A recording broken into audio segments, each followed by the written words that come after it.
एकेडीयू की counselling start हो चुकी है। काफी सारे बच्चों को डाउट आता है भैया क्या हम एबीएस को अपनी लिस्ट में रख रहे होंगे, क्या हम एबीएस को टारगेट कर रहे होंगे। एक जो सबसे कॉमन डाउट ये आता है वो आता है कि भैया क्या एबीएस इंजीनियरिंग कॉलेज को प्रीफर कर रहे होंगे या फिर हम एबीएस आईटी को प्रीफर कर रहे होंगे। अपनी चॉइस फिलिंग में कौन कौन सी गलतियां तुम्हें नहीं करनी है। एबीएस को फिल करते टाइम एबीएस तुम्हें किस रैंक तक मिल रहा होता है, क्या कट ऑफ जा रहा होता है, प्लेसमेंट की रियलिटी क्या है, क्या तुम्हें एबीएस को अपनी लिस्ट में रखना भी चाहिए या नहीं रखना चाहिए, तुम्हें कुछ और कॉलेज ऑप्शन देखना चाहिए। जितने भी तुम्हारे ये वाले डाउट है सबको क्लैरिफाई कर रहा हूँ। वीडियो का एंड तुम जब तक देख रहे हो ना तो तुम्हें समझ में आ जाएगा कि क्या तुम्हें एबीएस लेना चाहिए, नहीं लेना चाहिए, एबीएस को क्या अपनी लिस्ट में रख रहे होंगे, किस नंबर पे रखना है, और अगर हमें नहीं लेना तो हमारे पास कौन कौन से अल्टरनेट ऑप्शंस अवेलेबल है जिनको हम चूज कर सकते हैं। वीडियो स्टार्ट करने से पहले एक इंपॉर्टेंट चीज है, अगर तुम कॉलेज को लेकर कंफ्यूज है फिर जानना चाहते हो कि पर्टिकुलर तुम्हारी प्रोफाइल पे क्या बेस्ट कॉलेज ऑप्शन तुम्हें मिल सकता है, तो उसके तुम्हें क्या करना है, डिस्क्रिप्शन में एक प्रोफाइल एनालिसिस फॉर्म दिया गया है, उस फॉर्म को फिल करो, हमारी टीम से डिस्कस करो, हमारी टीम से बात करो, वो तुम्हें गाइड कर दे रहे हो तुम्हारे पास क्या कैसे ऑप्शन हो सकते हैं तुम्हारी रैंक पे, और तुम्हें कोई भी कॉलेज सेल नहीं किया जा रहा हो, इसकी गारंटी मैं तुम्हें यहाँ पे दे रहा हूँ। इसके अलावा अगर तुम्हें एकेटीयू काउंसलिंग का प्रिडिक्टर चाहिए, चॉइस फिलिंग टूल चाहिए, मुझसे 1-to-1 मेंटरशिप चाहिए जो कि क्लोज होने वाली है, तो उसकी भी लिंक तुम्हें डिस्क्रिप्शन बॉक्स में मिल जा रही होगी, जा करके वहां से एनरोल कर सकते हो। अब हम आ जाते हैं एबीएस के ऊपर। एस्टैब्लिशमेंट की बात करेंगे, तुम्हारी जो एस्टैब्लिशमेंट है वो 2000 की एस्टैब्लिशमेंट है, यानी कि 24-25 साल हो चुके हैं इस कॉलेज को बने हुए। ठीक है, लोकेशन की बात करेंगे तो गाजियाबाद में सिचुएटेड है। एग्जाम एक्सेप्टेंस की बात करेंगे तो जेईई मेंस का एग्जाम एक्सेप्ट कर रहा होता है और एकेटीयू की काउंसलिंग से हमें यहाँ पे एडमिशन मिल रहा होता है। एक्रेडिटेशंस की बात करेंगे तो नैक, एआईसीटी और एनबीए अप्रूव्ड है। सारे प्रोग्राम एनबीए अप्रूव नहीं, कुछ प्रोग्राम तुम्हारे एनबीए अप्रूव्ड है, कुछ प्रोग्राम एनबीए अप्रूव नहीं है। ठीक है, कैंपस एरिया की बात करेंगे तो 15 से 17 एकड़ में फैला हुआ है। अब जितने भी कॉलेज हमारे गाजियाबाद में है, फिर चाहे वो काइट हो, एकेजी हो, एबीएस हो, सब इसी के अराउंड कैंपस एरिया में है, किसी का कैंपस बहुत बड़ा नहीं है। ठीक है, कोर्सेज ऑफर्ड की बात करेंगे, पहले बहुत सारे कोर्सेज ये दे रहा होता था, बट अब इसने कोर्सेज लिमिटेड कर दिए हैं। पहले बहुत सारी एआईएमएल, एआईडीएस की ब्रांचेस भी थी, और सेम चीज अजय कुमार गर्ग में भी था, अजय कुमार गर्ग ने भी कम कर दिया है, और एबीएस ने भी कम कर दी है कुछ ब्रांचेस। ठीक है, सीएसई 900 सीट है, बट प्रॉब्लम वही है कि बैच साइज है। अब बैच साइज जब बहुत ज्यादा हो रही होती है तो बच्चे की प्लेसमेंट कराने में कॉलेज की थोड़ी सी दिक्कत तो आ रही होती है। ठीक है, तो सीएससी के लिए 900 स्टूडेंट मतलब का इंटेक है। CSC artificial intelligence and machine learning के लिए 360 स्टूडेंट का इंटेक है। डेटा साइंस के लिए अगर मैं बात करूंगा तो 180 का इंटेक है। ईसीई की बात करेंगे तो 180 का इंटेक है।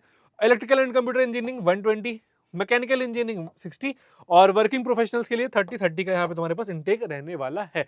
अब अगर मैं टोटल नंबर ऑफ सिर्फ और सिर्फ सीएससी सीट की बात करूंगा तो ऑलमोस्ट मेरे पास यहाँ पे 900 ये हो गए, 360 ये हो गया, यानी कि 1260 हो जा रहा होगा हमारा।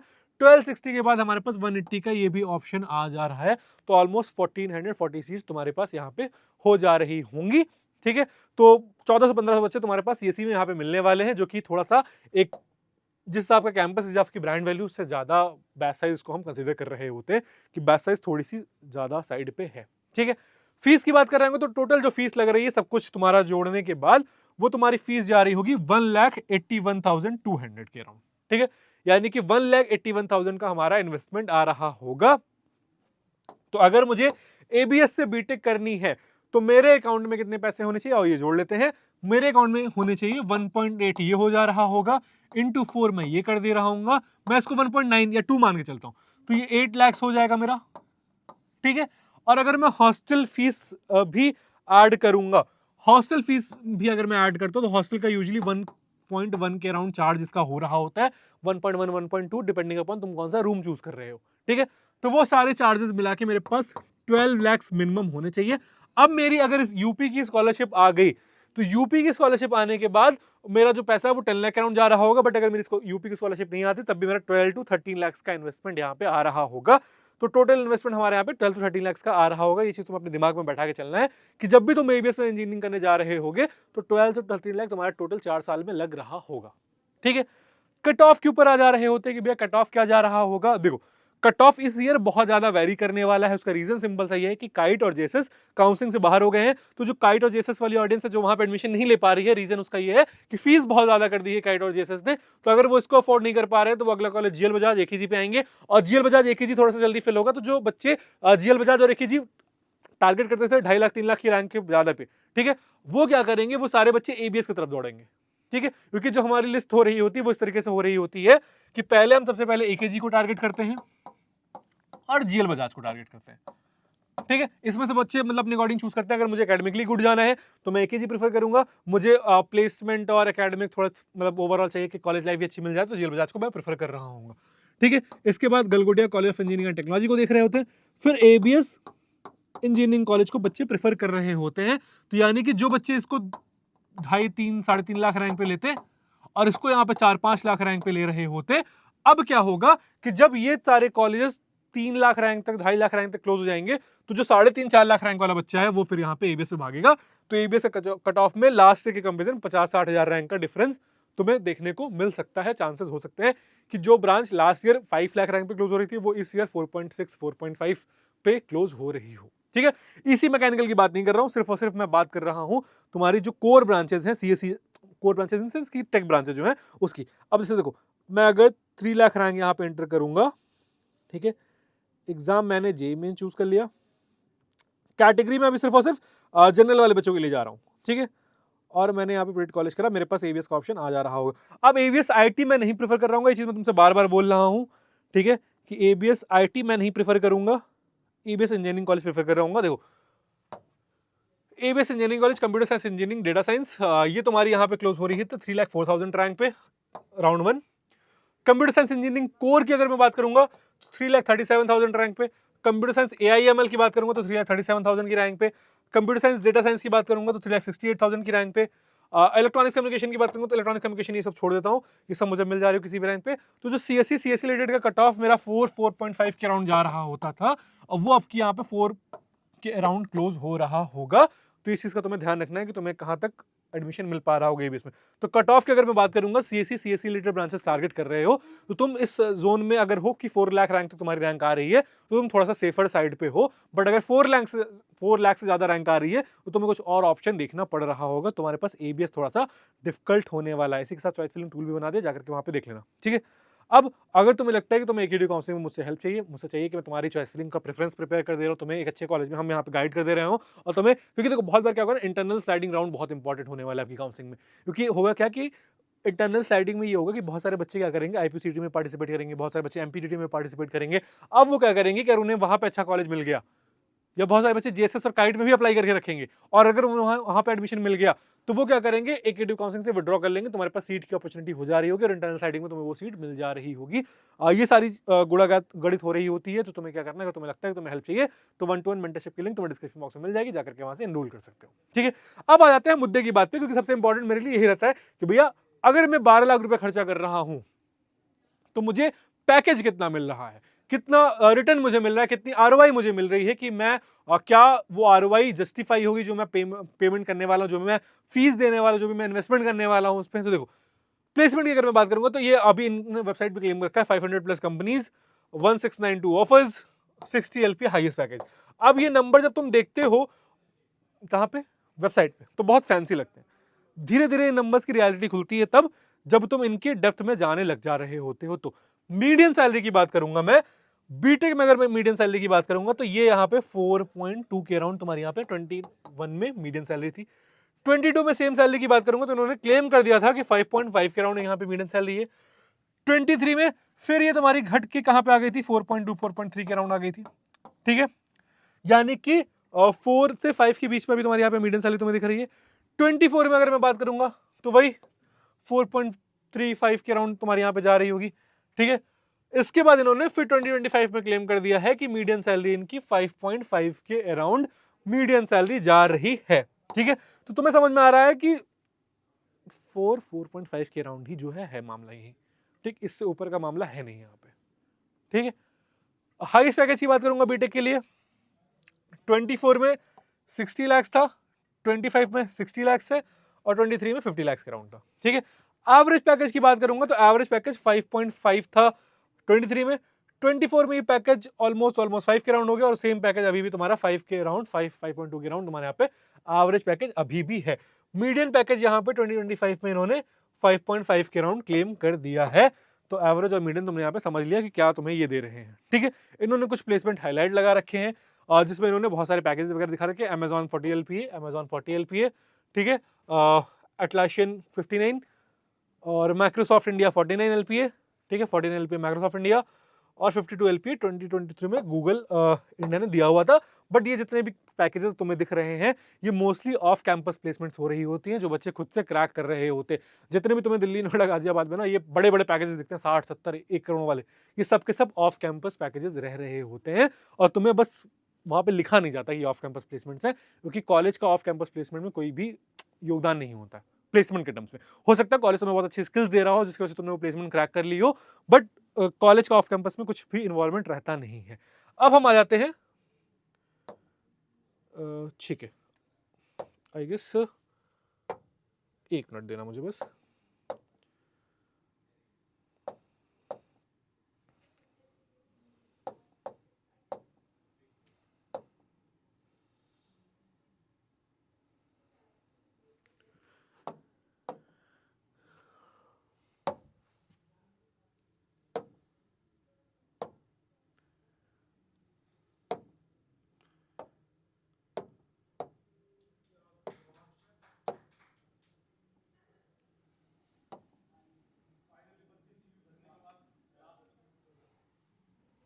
अब हम आ जा रहे होते हैं एनआरएफ के डेटा पे। एनआरएफ के डेटा में अगर मैं बात करूंगा तो 2022 2023 में अगर मैं देखूंगा यहाँ पे, 1 मिनट देना मुझे, हाँ ठीक है, 2022-23 के डेटा में देखूंगा तो 914 बच्चे थे, 906 बच्चों की प्लेसमेंट हो गई, बहुत अच्छा नंबर देखा। 8 बच्चे चले गए हायर स्टडीज के लिए और जो मीडियन पैकेज उन्होंने क्लेम कर दिया वो 5 के राउंड का मीडियन पैकेज क्लेम कर दिया। 23-24 में क्या हुआ, ये नंबर बढ़ के 1053 हो जाता है। अब 865 स्टूडेंट क्या हो रहा होता है, चले जाते, मतलब जिनको प्लेसमेंट मिल जा रही होती है। इसके बाद 11 बच्चे क्या होता है यहाँ पे हाई स्टडीज के लिए चले जाते हैं। तो टोटल अगर मैं 865 और 11 को मैच कर लूंगा तो 875 880 में नंबर मान लेता हूं कि 880 बच्चे हो गया जिनका काम हो गया, कुछ ना कुछ तो हो गया उनके साथ जीवन में। बट उसके बाद ऑलमोस्ट 170 स्टूडेंट ऐसे थे जिनकी प्लेसमेंट नहीं हुई, या फिर हो सकता है उन्होंने स्टार्टअप कर लिया, कुछ भी कर लिया, फिर भी मैं 100 बच्चे तो ऐसे होंगे ना जिनकी प्लेसमेंट नहीं हुई, 120 बच्चे तो ऐसे होंगे जिनकी प्लेसमेंट नहीं हुई। आपने 12-13 लाख रुपए खर्चा किया और आपकी प्लेसमेंट नहीं हुई, ठीक है। इसके बाद ये नंबर 1087 हुआ और ये नंबर 901 हुआ। 15 बच्चे यहाँ पे चले गए, 5,75,000 यहाँ पे इन्होंने क्लेम कर दिया। और ये नंबर जो तुम्हारा दिख रहा है कि ऑलमोस्ट इसके बाद भी 100 से 110 120 बच्चे ऐसे थे जिनकी प्लेसमेंट नहीं हुई है, ठीक है। तो ये रियलिटी है, ये फैक्ट है कि आप 12-15 लाख रुपए खर्चा करोगे फिर भी आपको प्लेसमेंट के साथ थोड़ा सा कॉम्प्रोमाइज करना पड़ रहा होगा। ऐसा जरूरी नहीं है कि हर बच्चे की प्लेसमेंट हो जा रही होगी, आपको मेहनत करनी पड़ेगी, आपको अपनी स्किल्स पे काम करना पड़ेगा और कॉलेज को भी एफर्ट डालना पड़ेगा, तभी आपकी प्लेसमेंट हो पा रही होगी, ठीक है। तो ओवरऑल अगर मैं प्लेसमेंट परसेंटेज की बात करूंगा तो जो बच्चों ने मुझे बताया है वो बताया कि भैया 70 से 75% का प्लेसमेंट परसेंटेज है यहाँ पे, ठीक है। 70% का ही प्लेसमेंट परसेंटेज तुम्हारा यहाँ पे रहने वाला है। तो यानी कि 100 में से 70 बच्चों की प्लेसमेंट होगी, 30 बच्चों की प्लेसमेंट नहीं हो रही होगी। तो 70 से 75% का ये बच्चों ने मुझे डेटा बताया। कॉलेज कुछ भी क्लेम कर ले, कुछ भी बता दे, बच्चे जो बता रहे, जब तुम अलग अलग बच्चों से बात करते हो ना तब तुम्हें समझ में आता है कि कॉलेज की रियलिटी क्या है। देखो एक बच्चा बताया, 2 बच्चा बताया, चलो समझ में आता है कि ठीक है हो सकता है उसको प्लेसमेंट नहीं मिली या फिर कुछ रहा हो या फिर उसको डर लग रहा हो। बट ये जो डेटा बताते हैं बच्चे, मोस्टली वो बच्चे जो सेकंड ईयर थर्ड ईयर में है, ठीक, कुछ फोर्थ ईयर वाले भी बता रहे होते हैं। तो हम उनको सब सारे डेटा को कंबाइन करते हैं, उसके बाद तुम्हें एक एवरेज प्लेसमेंट बता रहा होता है कि 70-75% बच्चों की प्लेसमेंट हो रही होती है। एवरेज पैकेज की बात करूंगा तो 4.5 के अराउंड एवरेज पैकेज हो रहा होता है। और मोस्टली कंपनीज मास रिक्रूटर हैं जो हायरिंग के लिए आ रही होती है, या फिर सेल्स ओरिएंटेड कंपनीज भी सीएस में हायरिंग के लिए आ रही होती है, ठीक है। अब प्लेसमेंट हमारी हो गई। फैसिलिटीज की बात करूंगा अगर मैं, तो लैब लाइब्रेरीज मेरे पास यहाँ पे अवेलेबल है, तो मुझे उसके लिए कोई प्रॉब्लम नहीं हो रही होगी, यानी कि लैब्स और लाइब्रेरीज मुझे मिल जा रही होंगी। इंफ्रा वाइज अगर मैं अंदर लैब्स वगैरह की बात करूंगा तो ठीक ठाक लैब है, फेस्ट वगैरह ठीक ठाक हो रहा होता है। Clubs and extra curricular activities थोड़ी सी लिमिटेड है, बट ठीक है, मतलब कितने आई गेस 10-12 क्लब्स बच्चों ने बताए थे, ऐसे ही कुछ नंबर था कि तुम्हारे पास इतने सारे क्लब्स हैं वहां पे। तो अगर तुम जो है सिंगिंग में इंटरेस्ट है, तुम्हारा पोएट्री में इंटरेस्ट है, तुम्हारा डांसिंग में इंटरेस्ट है, तुम्हारा स्किट वगैरह में इंटरेस्ट है, एक्टिंग वगैरह में इंटरेस्ट है, तुम्हारे पास क्लब्स मिल जा रहे होंगे। बस चीज ये है कि तुम्हें खुद से थोड़े से एफर्ट डालने पड़ रहे होंगे और तुम्हें खुद को अपने आप को आज जहां पे तुम अंडर कॉन्फिडेंट बैठे हुए वहां से बाहर निकालना पड़ रहा होगा, ठीक है। Good opportunity for overall personality development, same चीज बता दी। क्योंकि देखो तुम होगा क्या ना, मोस्टली जहां पे जो बच्चा आ रहा होगा वो यूपी, बिहार, झारखंड वाले रीजन से आ रहा होगा, या फिर यूपी में पूर्वांचल वगैरह वाले साइड से आ रहा होगा। तो कभी कभी क्या होता है कि हम बहुत अंडर कॉन्फिडेंट हो जा रहे होते हैं, ठीक है। हमारी पर्सनालिटी शायद इंडस्ट्री के लिए नहीं रेडी हो पा रही होती है। तो जब तुम कॉलेज में आओगे, जब 4 साल अपने ऊपर काम करोगे, तुम्हारी एटलीस्ट वो पर्सनालिटी हो जाएगी जो तुम्हें रेडी कर दे रही होगी। किस चीज के लिए रेडी कर दे रही होगी? तुम्हें जो है इंडस्ट्री के लिए, ठीक है। तो तुम्हें उसका मतलब वो वाली अपॉर्चुनिटी तुम्हें यहाँ पे मिल जा रही होगी, ठीक है। हैकाथॉन्स, कोडिंग कॉम्पिटिशंस वगैरह होते रहते हैं। तो अगर तुम्हारा कोडिंग वगैरह में इंटरेस्ट है, हैकाथॉन्स में इंटरेस्ट है, तो पार्टिसिपेट जरूर करना। एसआईएच वगैरह होता है तो तुम्हें वो एक प्लस पॉइंट मिल जा रहा होगा। कॉन्स में बात करेंगे तो इंफ्रा बहुत अच्छा तो नहीं है, ठीक है। मतलब कंपेयर करो अगर मैं टियर 2 या फिर टियर 3 प्राइवेट कॉलेज है तो उतना अच्छा इंफ्रा नहीं है तुम्हारा अभी। स्मॉल कैंपस एरिया है, ये सारे ही कॉलेज की दिक्कत है यार, जितने भी तुम्हारे कॉलेजेस गाजियाबाद साइड आ रहे हैं या फिर नोएडा साइड आ रहे हैं, सबका कैंपस बहुत ज़्यादा बड़ा तो नहीं होने वाला है, ठीक है। एकेडमिक प्रेशर थोड़ा सा रह रहा होता है क्योंकि यहाँ पे बच्चों ने बोला कि यार बैक वैक आ जा रही होती है, तो इससे तुम्हें थोड़ा सा ध्यान रखना है कि बच्चों की यहाँ पे बैक वगैरह आ जा रही होती है, तो तुम्हें वो सारी चीज़ों पर ध्यान रखना है। तुम्हें थोड़ा सा फैकल्टी से अपने बना के रखना है। कुछ फैकल्टीज तुम्हारे लिए ईजी हो रही होंगी, कुछ फैकल्टीज तुम्हारे लिए हार्ड हो रही होंगी, तो इस चीज़ को भी तुम्हें मेंटेन करना पड़ रहा होगा। बाकी ड्रेस कोड वगैरह है, आईडी कार्ड वगैरह तुम्हें पहनना पड़ रहा होगा, आईडी कार्ड नहीं पहनोगे फाइन वगैरह लग जा रहा होगा। ये चीज़ भी होता है, 75% अटेंडेंस मैंडेटरी है, वरना फिर तुम्हारे लिए बहुत दिक्कत कर दे रहे होंगे, झमेला करते हैं ये, ठीक है। Placement not good for core branches, मैंने तुम्हें बता दिया प्लेसमेंट का क्या सीन है। ड्रेस कोड सेम चीज़ बता दिया तुम्हें। कर्फ्यू टाइमिंग फॉर गर्ल्स, ये एक चीज़ लगा कि यार इनके हॉस्टल्स में ना कर्फ्यू टाइमिंग है कि ठंडी में 6 बजे के राउंड 7 बजे के राउंड तुम्हें आ जाना है, गर्मी में सेम चीज़ है कि 6-7 बजे के राउंड आपको, बेसिकली ये लड़कियों के लिए कि लड़कियों को कैंपस में आ जाना। अब आई अंडरस्टैंड कि दिल्ली है, दिल्ली का एक वो इलाका है, तो थोड़ा सा सेफ्टी वाला कंसर्न रहता है कॉलेज का, बट स्टिल अगर आप हॉस्टल में रह रहे हो तो आपके लिए थोड़ा सा ये प्रॉब्लम हो सकता है। जो गर्ल्स कैंडिडेट जितने भी हैं उन्होंने ये चीज़ बताई कि भैया हमें यहाँ पे थोड़ी सी प्रॉब्लम हो रही होती है इस चीज़ से, ठीक है। फैकल्टी नॉट दैट एडवांस, यानी कि फैकल्टी तुम्हारी जितने भी यार गाजियाबाद के लोकल कॉलेजेस है ना, सब में फैकल्टी वाला यही सीन है कि मतलब फैकल्टी वो है यार जो अगल बगल किसी कॉलेज से पीएचडी वगैरह अपनी कर रही हैं और वहाँ पे आके फिर पढ़ा रहे हैं, तो फैकल्टी तुम्हें बहुत आईआईटी एनआईटी वाले नहीं मिल पा रहे होंगे, एवरेज फैकल्टी मिल रही होगी जो तुम्हारा एटलीस्ट सिलेबस वाइज हेल्प कर दे रहे होंगे। बट अगर तुम बहुत ज़्यादा प्रोजेक्ट ओरिएंटेड जा रहे हो, बहुत ज़्यादा स्टार्ट वगैरह करना चाह रहे हो, बहुत ज़्यादा इन डेप्थ घुसना चाह रहे हो किसी टॉपिक के, तो तुम्हें नहीं मिल पा रहा होगा। एक चीज़ जो यहाँ पे थी, जो यहाँ पे शायद मिस आउट हो गई है टीम से, वो ये थी कि यहाँ पे ईसेल भी है, क्योंकि ईसेल वालों ने मुझे इन्वाइट किया था यहाँ पे एक बार, तो मैं गया हुआ हूँ एबीएस के ईसेल वाले उसमें भी, तो ईसेल यहाँ पे है, तो अगर तुम्हें स्टार्टअप वगैरह करना है तुम्हारे पास वो भी एक अपॉर्चुनिटी यहाँ पे रह रही होती है।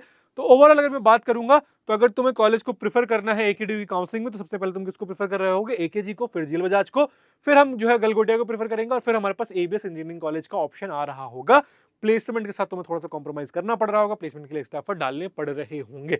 इसके अलावा तुम्हारा कोई डाउट आ रहा है कमेंट्स में बता सकते हो। अगर तुम एबीएस के स्टूडेंट हो और एबीएस में पढ़ रहे हो, फिर ये वीडियो देख रहे हो, तो तुम्हें ये बता देना है कि तुम्हारे कॉलेज की रियलिटी क्या है, तुम्हारे अकॉर्डिंग वो कमेंट्स में बताओ। तुम्हारे जितने भी जूनियर्स हैं उनको हेल्प हो जा रही होगी। किसी और कॉलेज का रिव्यू चाहते हो तो तुम्हें क्या करना है, उस कॉलेज का नाम कमेंट्स में बताना है, इस वीडियो को दोस्तों के साथ शेयर कर देना है। इसी के साथ मैं हूं नमन, कॉलेज के काउंसलिंग से रिलेटेड कोई भी डाउट आएगा तुम्हें इस चैनल पर पता चल जाएगा। तुम्हें क्या करना है, कॉलेज को सब्सक्राइब कर लेना है, नोटिफिकेशन बेल ऑन कर लेना है।